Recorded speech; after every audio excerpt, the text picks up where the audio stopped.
Halo kawan-kawan, kembali lagi di channel Logika Politik, channel yang membahas mengenai logika-logika untuk beberapa keadaan perpolitikan dan prediksi mengenai perpolitikan ke depannya. Tetap bersama saya di sini dan jangan lupa like, subscribe dan share videonya jika kalian suka.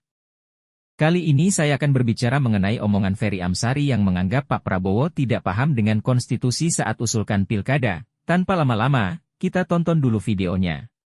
Tunjukkan Pak Prabowo tidak paham konteks konstitusional kita atau setidak-tidaknya pembantunya tidak mengerti. Yang pasal mana nih? Misalnya pernyataan bahwa soal biaya mahal. Oke. Yang buat biaya mahal itu apakah pemilih sehingga pemilih yang dihukum supaya haknya ditarik begitu ya. Atau yang membuat biaya mahal itu adalah peserta dan penyelenggara. Coba disimak satu-satu.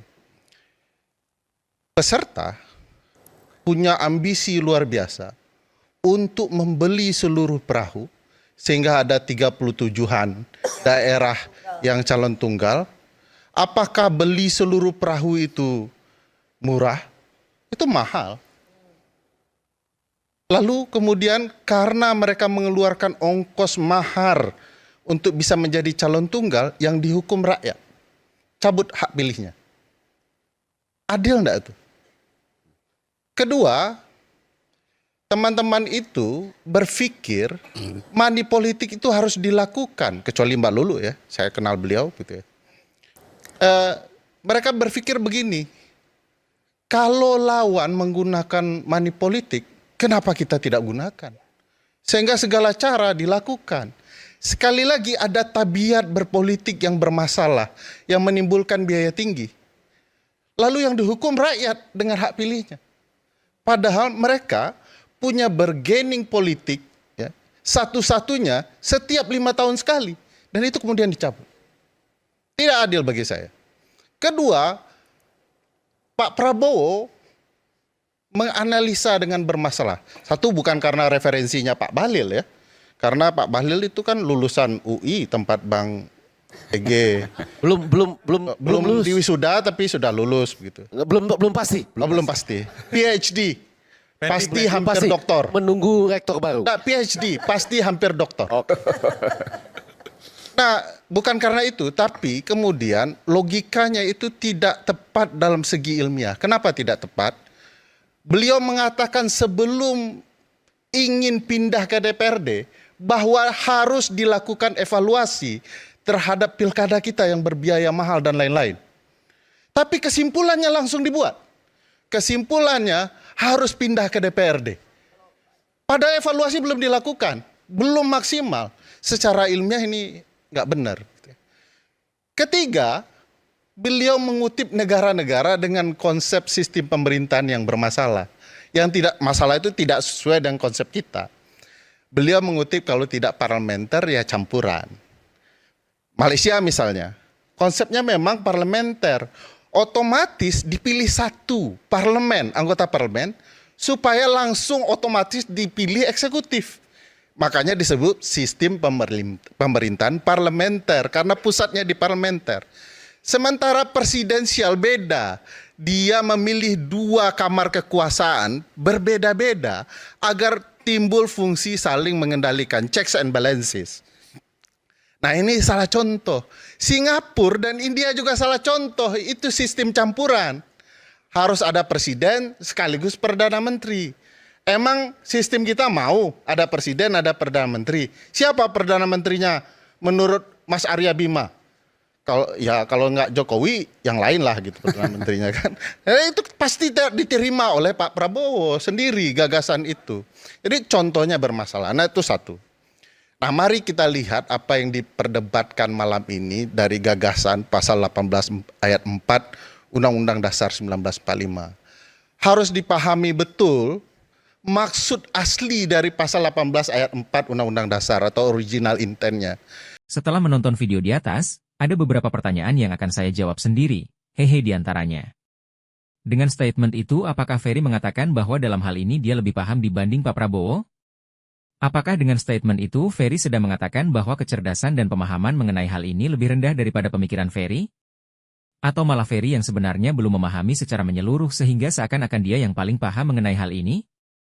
Apakah dengan dikembalikannya pilkada menjadi tertutup merebut hak rakyat yang seharusnya ikut memilih? Oke, sekarang saja jawab satu persatu ya. Jika Ferry merasa lebih paham masalah undang-undang mengenai pemilihan ini dibanding Pak Prabowo, malah terlihat dia lebih tidak paham lagi pastinya. Yang dibahas adalah mengenai undang-undang pemilihan apakah secara langsung atau secara tertutup? Padahal sudah melalui proses akademik sebelumnya, dan penggagas yang paling ngotot justru PDIP saat itu. Jujur kalau saya sendiri untuk pilkada saya lebih setuju dengan sistem tertutup. Kenapa? Karena memang bisa mengurangi efek tidak baik sangat banyak sekali. Di antaranya, biaya yang dikeluarkan lebih sedikit, mengurangi efek dalam tanda kutip berharapnya masyarakat dengan adanya bagi-bagi uang 50.000 hingga 200.000 untuk satu suara yang pada akhirnya dianggap suara rakyat dibeli. Juga hingga saat ini memang dengan pemilihan langsung. Harusnya kita paham dong jika pilkada memang enggak harus dengan pemilihan langsung. Juga jika ada permasalahan, maka permasalahannya akan berada di internal partai politik saja. Masyarakat tidak lagi dibawa-bawa untuk ikut ngurusi perpolitikan yang nambahin pusing lagi, mending digunakan untuk memikirkan hal-hal yang lain tentunya. Kemudian dengan statement itu seakan-akan Pak Prabowo berpidato mengenai sistem pemilihan tertutup belum paham dan belum mendalami. Ya saya bisa menganggap Om Ferry ini sedang merendahkan seorang presiden dong. Apakah Pak Prabowo ketika berpidato asal enplak saja tanpa riset sebelumnya? Saya kira ini hal yang perlu difahami betul, karena seakan akan merendahkan kapabilitas seorang presiden loh ya dengan mengatakan Pak Prabowo tidak paham. Ingat Bang Ferry, Anda itu bukan pelaku perpolitikan, dan belum pernah terjun secara langsung ke dalam perpolitikan sehingga enggak akan tahu keadaan ketika masa-masa kampanye bagaimana, masa-masa pendaftaran, saat mau tes kesehatan, saat mendekati hari H bagaimana, gini-gini saya pernah mencalonkan diri juga loh ya, jadi sudah pernah menjadi pelaku politik tentunya. Saya merasakan betul ketika mencalonkan diri menjadi caleg saat itu, dan saya rasa calon apapun mempunyai perasaan yang sama dan pengalaman yang enggak akan jauh berbeda deh. Dengan perkataan Anda itu, saya kok agak tersentak mendengarnya ya. Memangnya pemilu terbuka saat ini sudah benar-benar sesuai undang-undang kah? Masih belum. Dan jauh dari kata sesuai itu Om Ferry.